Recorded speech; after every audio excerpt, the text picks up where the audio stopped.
하나님은 살아계십니다. 주님께서 이 밤에 우리에게 주신 말씀, 이 말씀으로 우리에게 세임과 은혜, 능력 주실 줄을 믿습니다.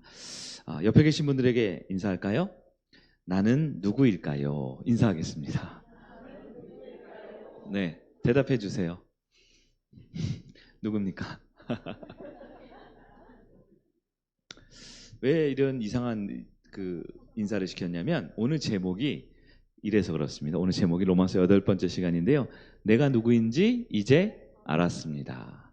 내가 누구인지 이제 알았습니다. 라는 제목으로 말씀을 나누도록 하겠습니다. 자, 서론입니다. 나는 누구인가? 나는 누구인가? 나는 누구인가? 고대 철학자 아주 유명한 분 있죠? 네, 소시성을 가지신 아저씨께서 너 자신을 알라 이렇게 했어요. 그러면서 그 대답을 안 해주셨네요. 그분이. 그럼 내가 누군가, 내 자신이 누군지 물어봤으면 대답을 해줘야 되는데 대답이 되지 않습니다. 많은 현대인들, 이 시대에 살아가는 사람들 중에 내가 누구인지, 나는 어떤 존재인지 아직 확실하게 알지 못하고 정리되지 못한 채 살아가는 경우가 많아요. 우리 청년 리더들과 지금 책 모임하고 여러 가지 공부를 하고 있는데요. 그런 이야기가 있어요. 5년 전을 생각해 보자라는 거예요. 5년. 지금이 2024년이니까 5년 전 2019년이네요. 2019년 4월. 그때 내가 어떤 모습이었는지. 청년 리더들이 한마디씩 하면 난 그때 이랬어요. 그러면서 그때를 생각해 보죠. 그때 생각하기에 5년 후인 2024년 4월에 내가 지금 이런 모습일 거라고 생각했습니까? 네. 어떻게 됐을 것 같아요? 여러분도 지금 강의를 하고 나눠보면 깜짝 놀라겠지만 5년 전 내 모습을 생각하면 우리가 그때 내가 그랬지 생각하는데요. 그때 5년 전 2019년도에 5년이 지난 지금 내 모습을 보면 전혀 상상하지 못한 내 모습일 경우가 굉장히 많다라는 거예요. 불과 5년이죠. 옛말에 10년이면 강산이 변한다. 요즘에는 5년이면 강산이 변한다. 젊은 사람들은 2년이면 변한다 이런 얘기를 하더라고요. 내가 누구인지 아는 것이 굉장히 중요합니다.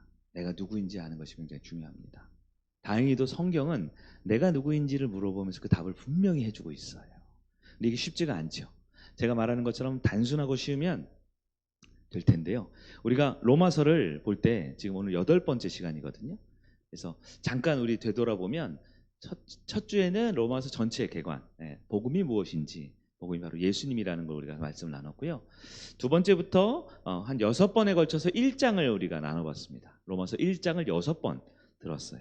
그리고 오늘 이제 드디어 로마서 2장이 시작되는데 2장은 우리가 지금 1절부터 마지막 절까지 다 읽었네요. 목사님이 조금 어려우니까 한 번에 끝내시려고 그러나 하는데 제가 지금 생각하는 게 이 성경을 좀 쉽게 설교하고 쉽게 적용하자가 제 목적 중에 하나인데요. 오늘 로마서 2장 전체를 꿰뚫고 있는 질문이 한 가지 있어요. 그것이 무엇이냐? 내가 누구인가? 라는 겁니다. 나는 누구인가? 나는 누구인가? 말씀 서두에 답을 알려드리면 조금 김이 빠질 수 있죠. 영화도 볼 때 재밌는 영화에 스포일러라고 하나요? 그 결과에 대한 이야기를 미리 알려주면 재미없어 하는 분들 있죠. 네. 근데 성경은 이미 우리에게 문제와 함께 답을 주고 있습니다. 그래서 이건 스포일러가 아니고요. 어쩔 수 없이 우리가 답을 알고 이 말씀을 들어야 돼요. 로마서 2장은 물어봅니다. 나는 누구인가? 그리고 답하기를 뭐라고 답하냐? 나는 죄인이다 라고 답한다는 거예요. 나는 누구인가? 물어볼 때 답은 나는 죄인이다 라는 거예요. 우리가 이 말씀을, 이 복음의 말씀을 나는 누구인가? 그리고 나는 죄인이다 라는 이 말씀을 가슴 깊이 받아들이고 인정하면 설교는 여기서 끝나는 겁니다. 그런데 여러분 그게 쉽지가 않아요. 머리로는 인정을 해도 지난주일 예배 시간에 인정을 해도 과거 내가 성경을 보고 큐티를 하고 훈련을 받았을 때 가슴 뜨겁게 내가 하나님 앞에 어떤 존재인지를 깨닫고 고백을 해도 또 하루 지나고 이틀 지나고 살아가다 보면 이 신앙 고백이 자꾸 흔들리는 거예요. 흔들리는 겁니다. 그래서 오늘 로마서 2장은 이 긴 말씀 전체를 통틀어서 내가 누구이며 그 답이 무엇인지를 우리에게 반복적으로 알려주고 있다라는 거예요. 그래서 오늘 제목이 뭐냐? 내가 누구인지 이제 알았습니다. 사실 이 제목은 제가 대학교 다닐 때 아주 유명한 책이 있었어요. 내가 누구인지 이제 알았습니다. 라는 책이 있었는데요. 자, 내가 누구인지 오늘 말씀을 통해서 한번 들어가 보기를 원합니다. 첫 번째, 복음이 시작되는 첫 번째 질문이 있습니다. 복음, 너무 좋은 것이죠. 예, 우리가 지난 6주, 7주 동안 복음에 대한 이야기를 로마서 1장을 기본으로 계속 반복적으로 살펴봤어요. 복음. 근데 그 복음이 나에게 시작되려면 우리가 첫 번째 질문이 필요합니다. 그 질문이 무엇이냐? 즉, 복음을 받아들이고 천국 백성, 다른 말로 하면 천국 시민, 천국에 사는 사람이 되려면 내가 누구인지를 아는 것이 첫 번째 질문이 된다는 거예요. 내가 누구인지 아는 거. 그게 복음의 첫 번째 질문입니다. 자, 로마서 2장은 여러분 방금 읽으셨어요? 읽으시면서 좀 길다 싶으신 생각이 들죠? 근데 길기만 한 게 아니라 내용이 조금 어렵습니다. 그리고 조금 좀 무서운 얘기도 많이 나오는 것 같아요. 여러분 좀 긍정적인 내용이에요? 아니면 조금 부정적이고 어려운 내용이에요? 네, 후자죠? 네. 그럼 여러분 로마서 2장은 여러분 이 설명을 잘 들으시죠. 분명 목적을 갖고 쓰여 있어요. 목적. 여러분 글을 쓸 때는 목적이 있죠. 네. 어떤 글은 되게 재미있으려고 쓴 글이 있어요. 네. 그 글은 재미있으면 계속 읽겠죠? 재미없으면 집어치우겠죠. 저희 딸이 요즘에 해리포터라는 책을 다시 꺼내서 읽기 시작하더라고요. 학교 생활이 힘든 것 같아요. 중학교가. 그래서 보는데 밤 12시 넘어서도 혼자 불 켜놓고 몰래 보다가 이제 혼나고 또 그런 경우가 있더라고요. 책을 보더라고요. 해리포터 같은 책은 여러분 보신 분 있죠? 그 책은 어때요? 재미있죠. 영화로도 재미있고 책도 재미가 있고 재미를 위해서 봅니다. 근데 어떤 책은요, 정보를 얻기 위한 책이 있어요. 목적이. 교과서. 학교 시험 보기 전날 밤에 아이들이 이제 책을 공부하죠. 왜 봅니까? 시험 답을 맞추려고. 정보를 위한 책이 있습니다. 어떤 책은 읽으면 굉장히 감동과 마음에 깊은 여운이 남기 위한 뭐 아름다운 시라든가 아니면 좋은 글들 같은 것이 있어요. 그 목적대로 쓰여져서 목적대로 사람들이 읽혀지면 좋은 글이죠. 로마서 2장의 목적이 무엇일까요? 네, 그냥 보면 잘 모릅니다. 100번 봐도 잘 몰라요. 많이 본 김 목사가 정리해 드릴게요. 로마서 2장에 쓴 목적이 있습니다. 뭐냐? 인간이 누구인가? 라는 질문을 던지는 거예요. 다른 말로 나는 누구인가? 나는 누구인가? 그리고 그 답을 해주기를 나는 누구라고요? 나는 죄인이다 라고 한다는 거예요. 로마서 8번째 말씀인데요. 우리 지난 시간과 지지난 시간에 금요일날 들었던 말씀을 잠깐 정리해 볼 필요가 있어요. 지난주가 7번째고 그 전주가 6번째였는데요. 사실 주제는 같은 주제였습니다. 같은 주제. 로마서 1장 후반부에서 2장 전체를 아우르는 그 모든 말씀과 내용을 꿰뚫고 있는, 우리가 꼭 기억하고 우리가 꼭 적용해야 될 2장에 쓰여진 목적이 있는데 그것이 무엇이냐? 나는 누구인가? 라는 질문을 던지고 있다는 거예요. 우리 지난주 말씀 볼게요. 지난주 로마서 1장 18절에서 32절. 네. 2주 전 설교는 2주 전. 인류 전체의 역사를 한번 살펴봤는데 기억나세요? 역사. 그래서 창세기부터 쭉 예수님 올 때까지 인간의 역사를 쭉 보면서 로마서 1장 18절부터 인간의 역사는 조금 밝고 희망적인 역사가 아니라 그랬어요. 하나님을 거부했던 역사, 하나님을 잃어버렸던 역사, 결국 하나님 앞에 죽음에 이를 수밖에 없는, 하나님과 분리단절될 수밖에 없는 역사, 하나님을 거부하고 하나님을 잃어버리고 하나님 앞에 분리단절, 즉 죽음에 이른 역사. 한마디로 무슨 역사였어요? 죄인의 역사라고 그래요. 설교 제목이 죄인의 역사였어요. 죄인의 역사. 근데 이 세 가지 역사가 끝이 아니에요. 결론이 그렇게 되면 상당히 부정적이고 암울할 텐데 마지막 역사, 즉 예수님이 필요한 인간들의 역사라는 말씀을 나눴습니다. 주제가 뭐였을까요? 하나님을 거부하고 하나님을 잃어버리고 하나님과 분리단절된, 즉 죄인들의 이야기지요. 우리 인류에 주어진 나는 누구인가라는 질문에 성경은 분명히 말해주고 있어요. 누구라고요? 우리는 죄인이라고요. 죄인이기 때문에 예수님이 필요하다라는 거예요. 지난주 말씀은 같은 본문인데 좀 추격해서 로마서 1장 24절부터 28절까지 해서 내버려 두사라는 주제만 뽑아서 우리가 말씀 들었죠. 하나님이 사람들을 내버려 두는 이유가 있어요. 사랑하기 때문에 사람들을 어떻게 한다고요? 존중한다 그랬죠. 잘 기억하셨네요. 사람들을 너무 사랑하기 때문에 그들을 존중해줘서 기다려주고 지켜봐주고 바라봐주고 돌아오라고 손짓하면서 강제적으로 로버트처럼 인형처럼 하지 않고 어떻게 해요? 내버려 두는 거죠. 그래서 내버려 두사라는 말씀이 있었어요. 3번, 4번 반복됐죠? 본문 안에. 근데 사실 생각해 봅시다.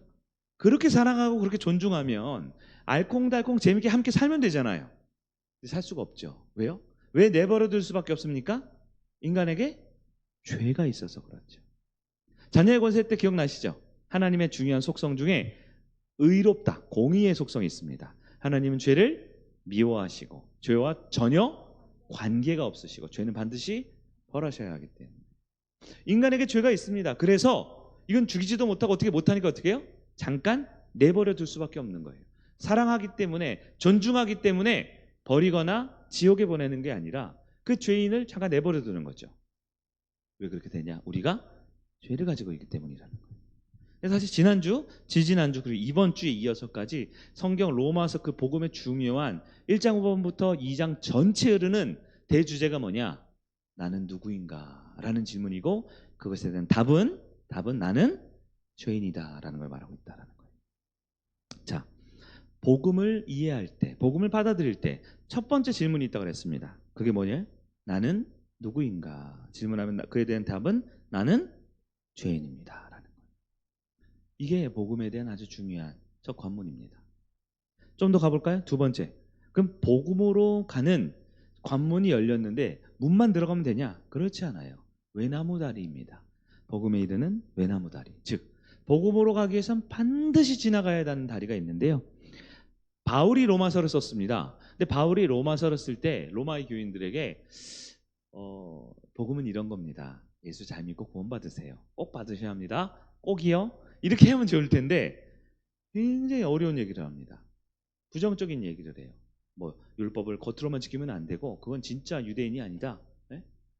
형벌에 처하게 된다. 고통당하게 된다. 이런 무시무시한 이야기들을 합니다. 2장에. 왜 그럴까요? 바로 복음으로 가는 길에 외나무다리 아시죠? 외나무다리 반드시 건너야 할 길. 좀 기다렸다가 건널 수 없어요. 뒤돌아갈 수, 우회할 수 없어요. 반드시 가야 되는 길이 있는데 그것이 무엇이냐? 바로 내가 누구인지 알아야 한다는 것. 바울은 지금 로마에 있는 교회 성도들한테 한번 좀 군기 한번 확 잡고 내 말 잘 들어, 설교 잘 들어, 졸지 말고 이렇게 하려고 지금 물어보는 게 아니에요. 한 주간 성도들 얼마나 피곤합니까? 금요일 저녁에. 근데 야, 이 말씀 너무 중요하니까 딴짓하지 말고 잘 받아 적어 하고 우리를 기분 상하게 하려고 한 게 아니에요. 로마서 2장은 굉장히 불편하고 굉장히 무겁고 굉장히 읽기만 해도 가슴이 먹먹해지는 말씀인데 왜 이것이 필요하냐? 복음을 이루기 위해, 복음의 길 살기 위해 절대 피해갈 수 없는 외나무다리이기 때문에 그렇습니다.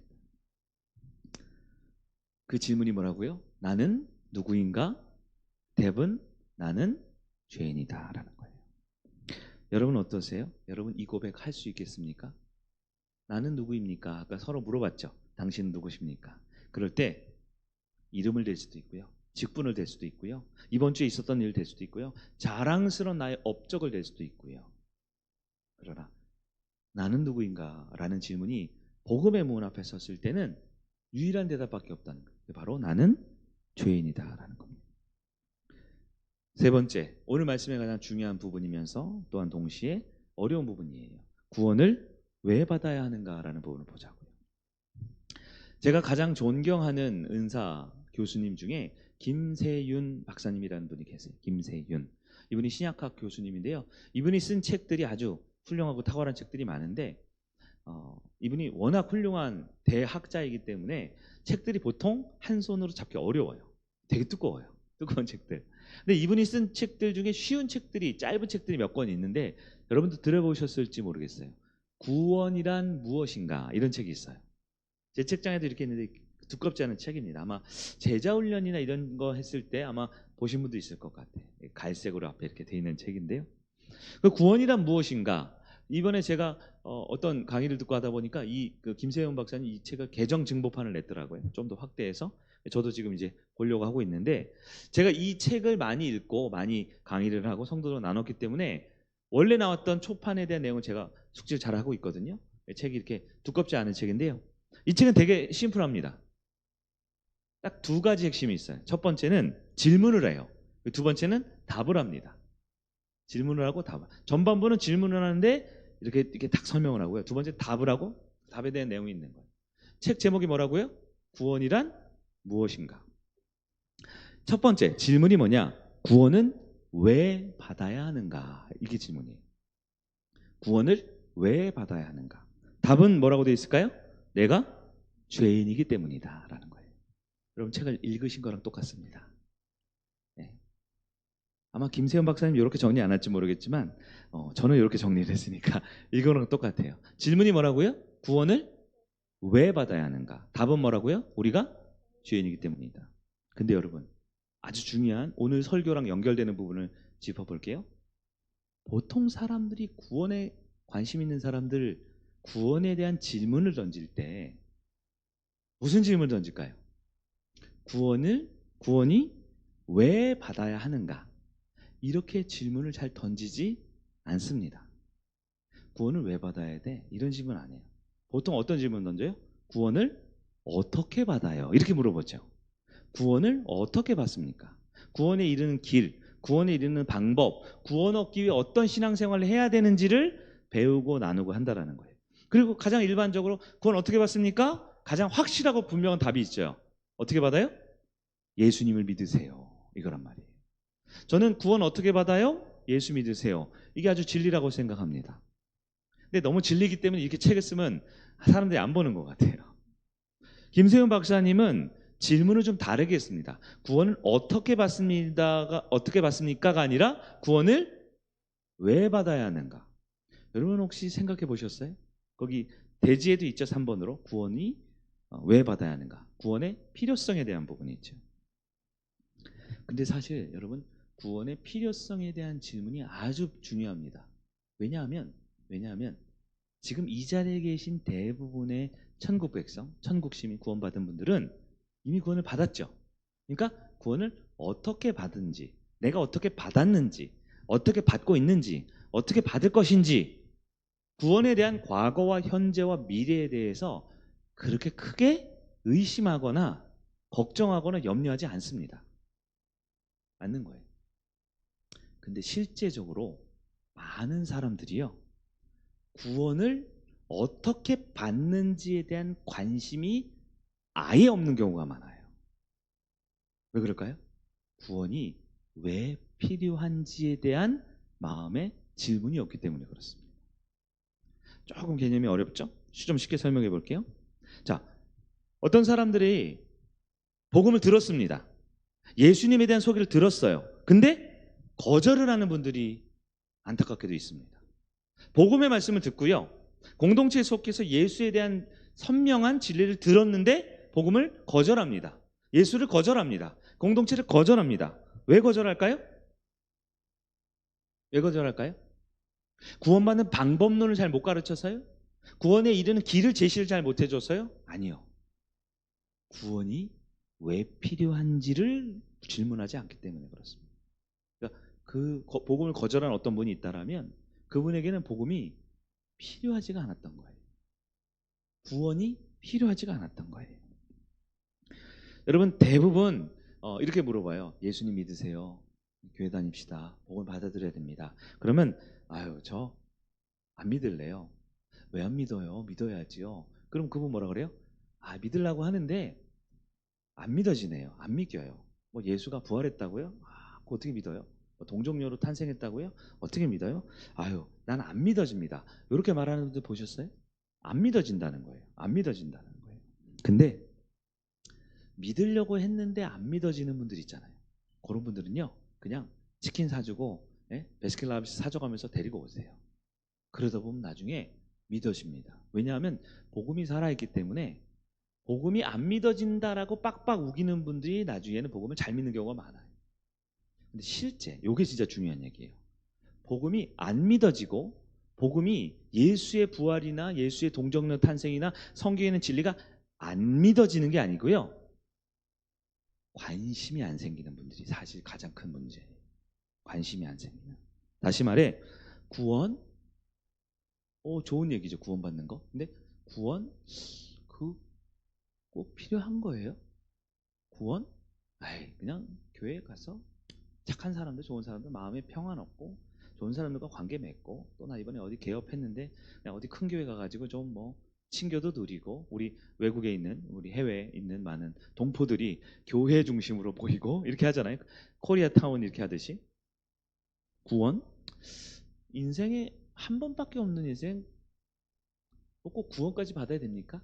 그냥 열심히 일해가지고 내 이름으로 된 집 한 채 하고 자식들 잘 낳아가지고 그냥 물려줄 재산 좀 있고 교육 잘 시키고 몸 별로 안 아프고 그렇게 살면 되지 뭘 굳이 그렇게까지 어려운 얘기 복잡한 얘기 막 헌금도 막 내라 그러고 예배도 많이 드라 구원 뭐 그거 꼭 필요합니까? 라는 게 가장 문제라는 거예요. 여러분 어떠세요? 여기 계신 분들도 아마 구원이 왜 필요한지에 대해서 많이 질문 안 해분들도 있을 것 같아요. 어떻게 구원 얻는지는 우리가 많이 물어봤죠. 그리고 아마 목사가 더 이상 구원받는 방법에 대해서 구원 얻는 길에 대해서 설교하지 않아도 충분히 복음에 대해서 들으셨고 충분히 복음을 이해하고 있기 때문에 구원 얻는 과정은 사람마다 정도와 차이가 다르겠지만 다 그 길을 걸어가고 있을 거란 말이에요. 근데 실제로 많은 전도가 실패하고 교회로 초청하고 영혼 구원한 것이 어려운 이유가 무엇이냐? 그들에게 구원받는 방법과 구원 얻는 길을 알려주지 못해서가 아니라 그들의 마음에 구원이 왜 필요한지 그 필요성을 못 느끼는 것이 많은 불신 영혼들의 상태다라는 거예요.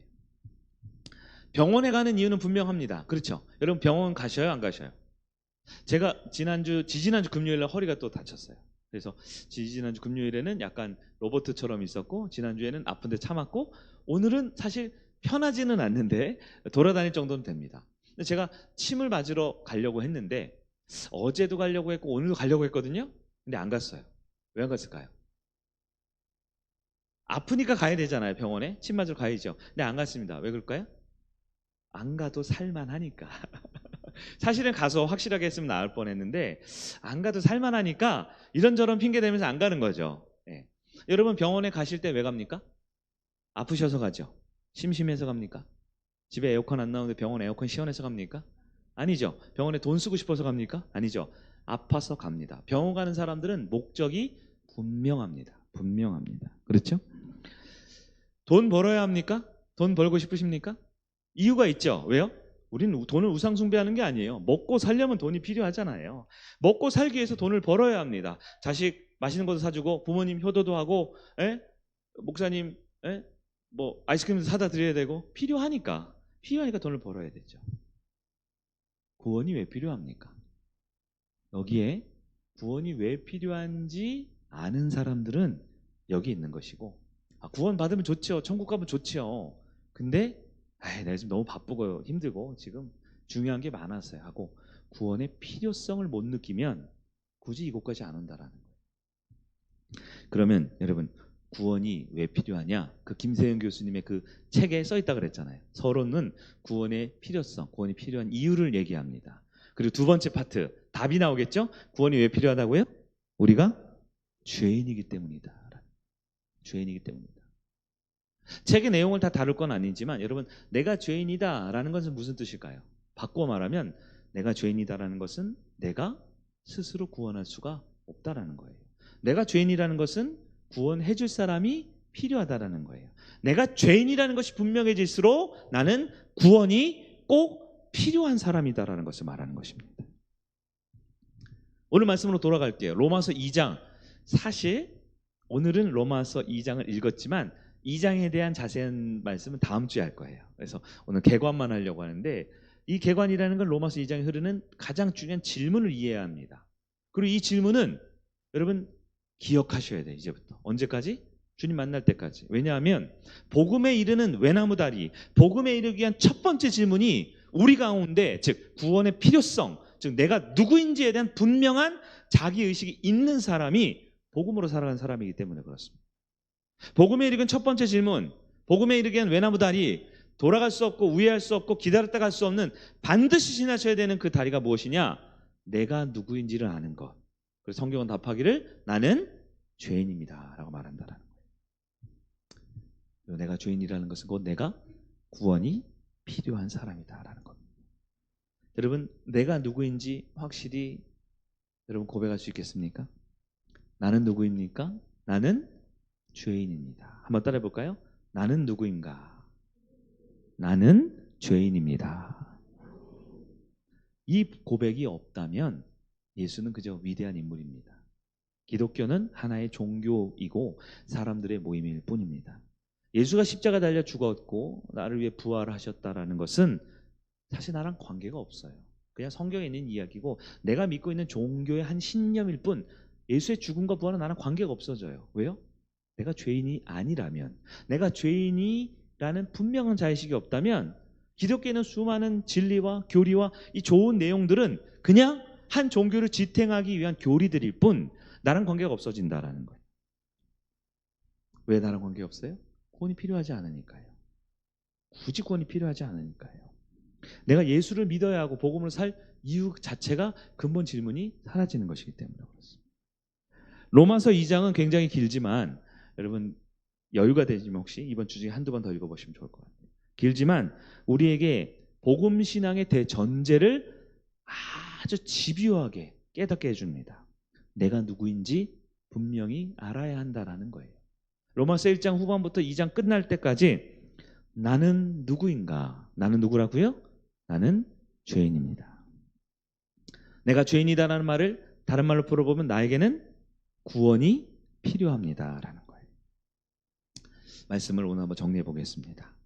내가 누구인지 여러분 지금부터 더 선명하게 알기를 소망합니다.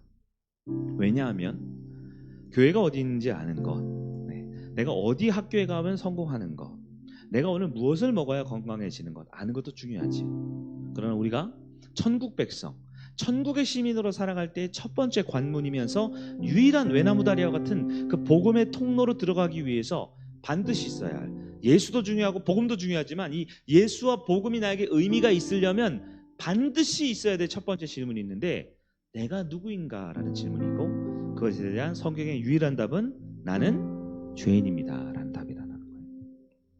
여러분 내가 죄인이라는 사실을 분명히 알고 있습니까? 내가 죄인이라는 것을 깨닫는 사람들은 반드시 내가 구원이 필요하다라는 것도 인식하게 되는 거예요. 바로 구원의 필요성, 왜 구원받아야 하는가를 아는 성도라는 것이죠. 나는 스스로 구원받을 수가 없습니다. 나는 오늘 이 자리에 스스로 나올 수가 없었던 거예요. 나는 오늘 스스로 기도할 수가 없었습니다. 세상 사람들도 급하면 기도의 자리를 나올 수 있습니다. 세상 사람들도 자기 힘으로 아무리 애써다가 안 되면 신이시여 하면서 어떤 절대적인 존재를 의지하고 싶은 종교심이라는 것이 있을 수 있어요. 그러면 우리를 구원하는 건 종교심이 아닙니다. 우리를 구원하는 건 예배 몇 번 참석했느냐라는 겉모습이 아닙니다. 우리를 구원하는 건 무엇입니까? 예수의 복음밖에 없습니다. 그리고 예수의 복음에 이르기 위한 가장 중요한 나의 정체성, 나는 누구인가? 대답은 나는 죄인입니다 라는 걸 알아야 한다는 거예요. 복음은 나에게 진짜 생명이 되고 구원이 됩니다. 유일한 예수 그리스도, 그분이 나의 구원자가 되십니다. 어떻게 구원 얻는가? 방법론은 이제 우리 다 알고 있죠. 우리 자녀들과 우리 이웃에게 충분히 우리는 그 방법을 알려줄 수 있어요. 예수 믿으세요. 복음을 받아들이세요. 자기중심성이 아니라 하나님 앞에 나와야 됩니다. 그 방법은 이미 성경과 세상에 많이 알려져 있어요. 그러나 그 방법을 필요하지 않아 하는 이 세상을 향해 우리는 왜 복음이 필요하고 구원이 필요한지를 우리는 말해줄 수 있어야 합니다. 왜 복음이 필요하고 구원이 필요할까요? 내가 누구라고요? 나는 죄인이기 때문입니다. 스스로는 구원이 이룰 수 없는, 스스로는 하나님 앞에 갈 수 없는, 그래서 누군가의 복음 전도를 통해, 누군가의 수없이 흘리던 눈물의 기도를 통해, 때로는 내가 알던 모르던 수많은 신앙의 선배들과 어떤 의미에서 5년 전, 10년 전 이 자리에 안 있었던 성도님들, 그때 누군가 이 자리에서 우리를 위해 기도하고 흘렸던 눈물 때문에 그 복음의 씨앗이 심겨서 내가 이 자리에 나온 겁니다. 이제 우리가 무엇을 해야 합니까? 우리가 다시 복음의 씨앗을 심어야 합니다. 2024년 지금 4월 마지막 주인데요. 5년이 지나면 2029년인가요? 2029년 우리 성일교회는 어떤 모습일까요? 나는 어떨까요? 우리는 알 수가 없습니다. 분명 지금하고는 많이 다를 겁니다. 그러나 우리의 겉모습이 어떤 변화와 어떤 새로움이 있든 가장 중요한 건 예수 믿어 구원 얻는 천국 백성들이 늘어나고 그 천국 백성들이 이 자리에 있는 것이 너무나 중요하겠죠. 네. 우리는 스스로 구원할 수 없습니다. 이 자리에는 누구도, 김 목사님, 나도, 저도 저 스스로 제가 구원을 시킨 게 아닙니다. 누군가의 기도와 전도와 초청과 그들의 사랑의 마음을 이어받아 이 자리에 온 것이죠. 내가 누구인지 이제 아는 여러분 되길 소망합니다. 그리고 내가 누구인지를 더 많이 알아서 복음이 필요하고 구원이 필요한 우리 사랑하는 이웃과 가정들이 더 많이 늘어나기를 주님의 이름으로 축원합니다. 우리 함께 기도하고 오늘 기도 제목 나누도록 하겠습니다. 찬양하겠습니다.